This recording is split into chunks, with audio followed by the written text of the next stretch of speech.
Hello नमस्कार। मैं doctor Surendra Prasad खंसली ज्योतिष आचार्य आज ज्योतिष की इस नई श्रृंखला में आप सभी लोगों का स्वागत करता हूं। दोस्तों, आज बात करेंगे हम कैप्रिकॉर्न साइन की मकर राशि की, और मकर राशि के लिए जो जुलाई से और दिसंबर तक का जो ड्यूरेशन है ये कैसे रहेगा, इसके बारे में बात करेंगे। आइए हम लोगों से सभी वो लोग जुड़ सकते हैं जिनका कि मकर लग्न है, 10 अंक है जिनका लग्न में, और जिनकी राशि मकर राशि है, वो सभी लोग मेरे साथ में आज जुड़ सकते हैं।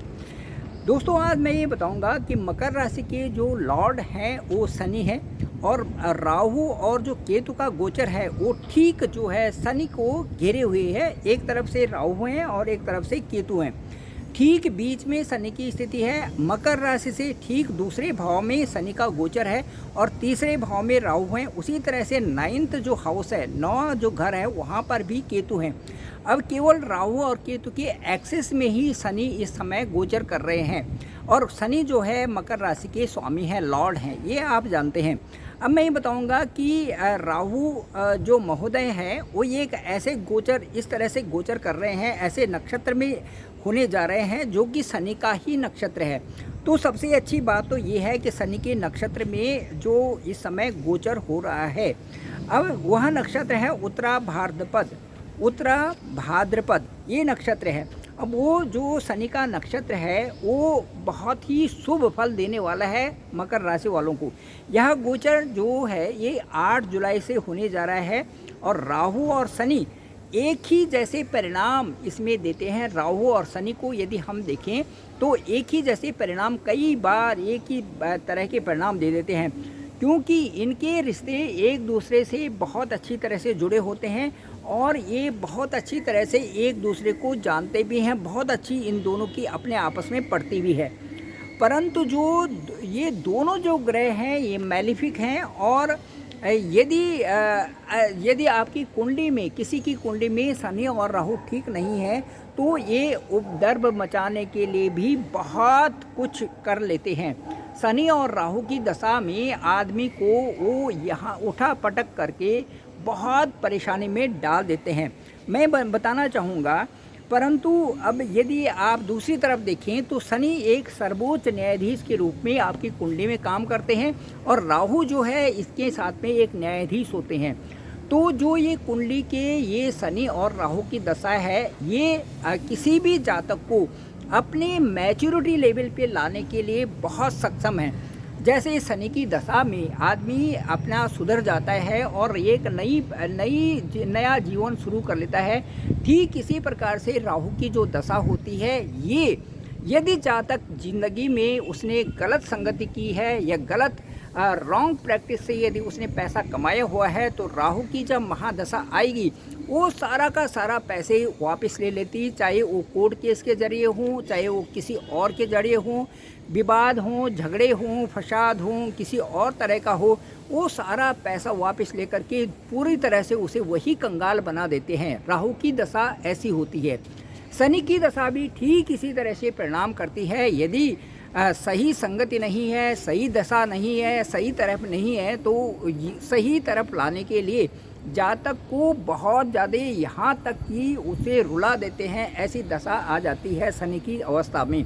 अब मैं ये बताऊँ आपको कि वहीं दूसरी तरफ जो सत्कर्म करने वाले लोग हैं, उनके लिए यही राहु जो है एक डिसिप्लिन ले आता है, और यही जो शनि है उनको एक अच्छे सत्कर्म की तरफ, स्पिरिचुअलिटी की तरफ, माँ बाप की सेवा करने की तरफ, और एक अच्छे एक जन्म से और आगे की तरफ जो है एक बहुत अच्छा एक डिसिप्लिन एक रास्ता बना लेते हैं, जिसमें चलने पर जातक को अत्यंत प्रसन्नता भी होती है, और वह जातक रंक से राजा बन जाता है। तो ये स्थिति जो है शनि और राहु की रहती है। अब मैं ये बताता हूँ कि ये शनि की अच्छे कर्म करने वाला और राहु की जो दशा में है, यदि अच्छे कर्म करने वाला व्यक्ति है तो उसको बहुत अच्छी स्टेटस भी मिल जाती है, और उसकी सोच भी बहुत अच्छी हो जाती है। साथ साथ में उसको भौतिक सुख सारे मिल जाते हैं, और साथ साथ में एक राजा की तरह वो सुकून की ज़िंदगी जीने लगता है। अब मैं ये बताऊंगा कि 3 अक्टूबर के बाद से शतभिषा जो नक्षत्र है, राहु का जो नक्षत्र है, उसमें फिर शनि गोचर करेंगे। अभी तो उत्तराषाढ़ था और अभी जो है 3 अक्टूबर से जो राहु का नक्षत्र है शतभिषा, उसमें शनि गोचर करेंगे। तो यह भी समय आपके लिए जो मकर राशि वाले हैं उनके लिए यह समय भी बहुत अच्छा रहने वाला है। सबसे पहले तो ये है कि राहु अनुशासित कर देंगे आपको, दूसरा धार्मिकता की तरफ जो है ये ले जाएंगे, रूढ़ संस्कारों की तरफ जो आपके जो होंगे अटमोस्ट डिसिप्लिन्ड आपको बनाएंगे, और बड़ों की इज्जत करना भी आप जो है इस पीरियड में करेंगे। तो ये सारी चीज़ें हैं।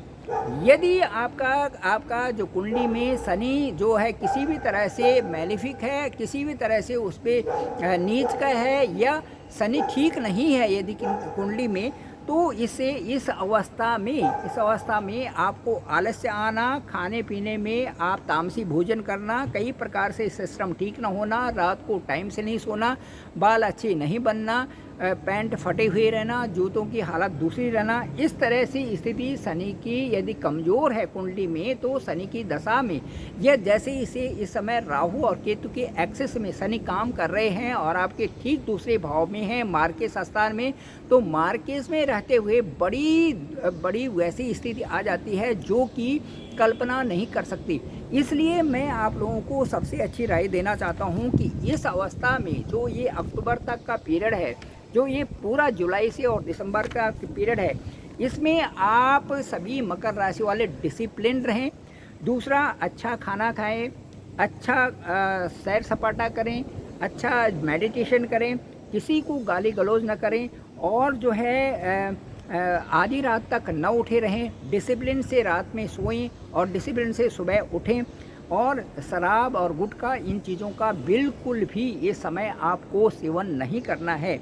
यदि आप सही तरीके से आगे चल रहे हैं तो राहु भी आपको बहुत ऊंचाइयों तक पहुंचाने का काम कर रहे हैं। साथ साथ में केतु धार्मिकता की तरफ आगे बढ़ा रहे हैं, पिता का आशीर्वाद मिल रहा है, धार्मिक कार्यों की तरफ आपकी रुचि बढ़ रही है। साथ साथ में जो है एक डिसिप्लिन तरीके से आप उस आत्मा को भी पहचान रहे हैं जो कि आपके अंदर है। तो इस तरह से अच्छाई की तरफ बढ़ना और सबके साथ में अच्छा रहना, ये चीज़ें राहु और केतु आपकी कुंडली में आपको सिखाने इस समय आ रखे हैं। अब मैं ये बताऊंगा कि जो आपका स्वास्थ्य कैसा रहेगा। तो स्वास्थ्य आपका ठीक ठाक रहने वाला है, क्योंकि जो शनि का गोचर है वो सेकंड हाउस में है। सेकंड हाउस में शनि अपने स्थान में है। साथ साथ में बकरी हैं, 14 नवंबर तक बकरी की अवस्था में है, 29 जून से और 14 नवंबर तक ये बकरी अवस्था में है। तो 15 नवंबर को इनकी स्थिति अच्छी हो जाएगी, मार्गी हो जाएगी। शुक्र थोड़ा सा अभी छठे घर में है, तो इसलिए मैं कहूँगा कि 7 जुलाई से पहले थोड़ा स्वास्थ्य का ध्यान रखें, उसके बाद स्वास्थ्य ठीक है। और उसके बाद 1 अगस्त से और 25 अगस्त का जो समय है, इसमें जब सूर्य ये अष्टम में जाएंगे, अष्टम में जब शुक्र और सूर्य जाएंगे, तो उस समय थोड़े सा स्वास्थ्य पर ध्यान रखने की स्थिति रहेगी। पेट संबंधी, स्किन संबंधी और जो एलर्जी से संबंधी ऐसी प्रॉब्लम्स हो सकती हैं, तो इनका आप ध्यान रखें। दूसरा जो मैं आपको बताऊंगा कि जो पढ़ाई लिखाई वाले बच्चे, हायर स्टडीज़ वाले हैं, उनका जो स्थान है वो पंचम स्थान, जो आपकी कुंडली जो मकर राशि से पंचम स्थान है, वहाँ पर अंक 2 है, वहाँ पर गुरु गोचर कर रहे हैं। तो गुरु की पूरा आशीर्वाद आपके साथ में बना हुआ है, गुरु अपने आपके ऊपर ध्यान दे रहे हैं। तो इस तरह से एक मैच्योरिटी लेवल भी आपकी बनी हुई है, अच्छी बात है। लेकिन 1 अगस्त से 25 अगस्त को जो 6, 8, 12 में जब वहाँ के पंचम स्थान का जो लॉर्ड है वो 2 अंक है, 2 का जो लॉर्ड है वो शुक्र है, 1 से और 25 तक ये अष्टम भाव में आपकी कुंडली से गोचर करेंगे। ये जो पीरियड होगा थोड़ा मन भटकाने वाला होगा और आपको पढ़ाई में उतना मन नहीं लगेगा, थोड़ा आलस्य आएगा और कई प्रकार से प्रॉब्लम्स हो सकती हैं। इसलिए जो अगस्त का महीना है, इसमें तुम्हें आपको ध्यान देना है अपनी पढ़ाई पर, अपने कंटेंट्स पर, अपने पब्लिकेशन पे, अपनी जो व्यवसाय में उस व्यवसाय पर, नौकरी पर, और जो भी आप कार्य कर रहे हैं उनमें तसल्ली से उसमें ध्यान दें और अच्छी मेहनत करें, तो ये आपके लिए समय अच्छा रहेगा। अब मैं चलता हूँ, यदि आपको बताया जाए कि इसके बाद जो 19 अगस्त से और 13 सितंबर का समय है, ये आपके लिए बहुत अच्छा रहेगा। चलिए अब मैं ये बताते हैं कि जो पंचम स्थान से हम लव रिलेशन का भी देखते हैं। तो लव रिलेशन में जिनकी सगाई शादी होनी है और लव रिलेशन में जो लोग हैं, उनके लिए मैं कहूँगा कि मंगल का गोचर जो 13 जुलाई से और 13 जुलाई से हो रहा है, मंगल का गोचर जो अगले स्थान में होगा, जो वो अष्टम भाव में जो मंगल का गोचर जो अब पंचम स्थान में होगा, और जो ये गोचर है ये 13 जुलाई के बाद जो पंचम में शत्रु भाव में आ रहे हैं, वहाँ पर जो शत्रु भाव है, शत्रु भाव रखते हैं शुक्र से जो मंगल का शत्रु भाव है, तो वहाँ पर शत्रु भाव में आएंगे। तो शत्रु भाव में आकर के थोड़ा सा पार्टनर से संबंधी 5 और 9 का जो रिश्ता है, उसमें रिश्तों में पार्टनर से संबंधी जो है, लव रिलेशन से संबंधी, जो संतान से संबंधी, इसमें थोड़ा सा प्रॉब्लम्स आ रहा है। और इसमें जैसे चिड़चिड़ापन होना, पार्टनर के साथ में अच्छी न पड़ना, कई प्रकार से एक दूसरे को तर्क करना, आर्ग्यूमेंट्स करना, और इस प्रकार से कई सारी चीज़ें बनी रहेंगी। तो आर्ग्यूमेंट्स और क्रोधी स्वभाव से दूर रहें तो ज़्यादा अच्छा रहेगा। अभी तो मैरिज लाइफ की बात करें तो मैरिज लाइफ का जो अंक है वो 4 है। थोड़े इमोशनल आपके पार्टनर बने हुए हैं, और मुझे लगता है कि जो 7 जुलाई से जो सूर्य और शुक्र का गोचर है, ये 16 जुलाई से और 16 अगस्त को होगा। इसमें थोड़ा मैरिज लाइफ में थोड़ा परेशानी आ सकती है, क्योंकि अष्टम भाव में 6, 8, 12 में सूर्य और शुक्र गोचर करेंगे, तो इसमें थोड़ी सी परेशानी आपको रहेगी। अब मैं भाग्य और करियर की बात करूं तो भाग्य का स्थान है 6 का जो अंक है, 6 का जो लॉर्ड है वो है बुध बैठे हुए हैं आपके ठीक सप्तम भाव में जब बुध बैठे हुए हैं तो वहाँ पर अंक है 4। इमोशनल है, लेकिन थोड़ा सा भाग्य आपका साथ दे रहा है, इसलिए कि वहाँ चंद्रमा और बुध से, चंद्रमा की जो बुध से वो हमेशा समता रहती है। तो मैं ये कहूँगा कि भाग्य तो आपका साथ दे रहा है। तो इसमें आपने ये करना है कि जो केतु है, केतु से संबंधित यदि आप एक झंडा मंदिर में चढ़ाएं तो ज़्यादा अच्छा रहेगा। थोड़ा सा रुकावटें आ रही हैं, इसलिए जो बुध का कन्या राशि में जब मिड अगस्त के बाद से सितंबर तक का जो गोचर होगा, ये आपके लिए बहुत अच्छा होगा। अगस्त और सितंबर का महीने का शुभ कार्य कर सकते हैं, मंगल कार्य और आयोजन कर सकते हैं, ये सारी चीज़ें रहेंगी। अब मैं यदि आपको बताता हूँ कि बुध इस समय सप्तम भाव में है, व्यवसायी लोगों के लिए अच्छा है, और ये जो अगस्त और सितंबर के महीने में बहुत अच्छा इनका व्यापार भी चलेगा। तो ये था आपके करियर का जो अंक है वो 7 है। शुक्र की स्थिति भी इसी तरह से बहुत अच्छी बन रही है। वो जैसे ही यहाँ से पंचम, नवम, दसम और 11वें हाउस में आएंगे, सितंबर, अक्टूबर, नवंबर की स्थिति बहुत सुंदर आपके लिए बन रही है करियर के लिए। तो ये सारी चीज़ें थी, और मैं ये बताना चाहूँगा कि मुझे लगता है शायद ये ब्लॉग आपको पसंद आया होगा। मैं डॉक्टर सुरेंद्र प्रसाद कंसिली ज्योतिष आचार्य, और डिस्क्रिप्शन पे मेरा नंबर है 9868280191। तो इस पे आप मुझे कॉल भी कर सकते हैं, और अपने हॉरोस्कोप को भी इसी नंबर पे भेजें, ताकि जानें कि जन्म के समय में आपका जो हॉरोस्कोप बना हुआ है, आपकी जो कुंडली बनी हुई है, उसमें ग्रह गोचर की स्थिति क्या थी, आज ग्रह गोचर की स्थिति ट्रांजिट में जो गोचर है उसमें क्या है, और दोनों को मिलान करने के बाद यदि देखें कि दशा और अंतर्दशा उसी तरह चल रही है, और ग्रहों की स्थिति मार्गी और जो बकरी है वो उसी तरह से चल रही है जिस प्रकार के जन्म के समय में था, तो मुझे लगता है कि आपका ये समय बहुत अच्छा चलेगा, और बहुत अच्छे तरीके से आप आगे बढ़ रहे होंगे।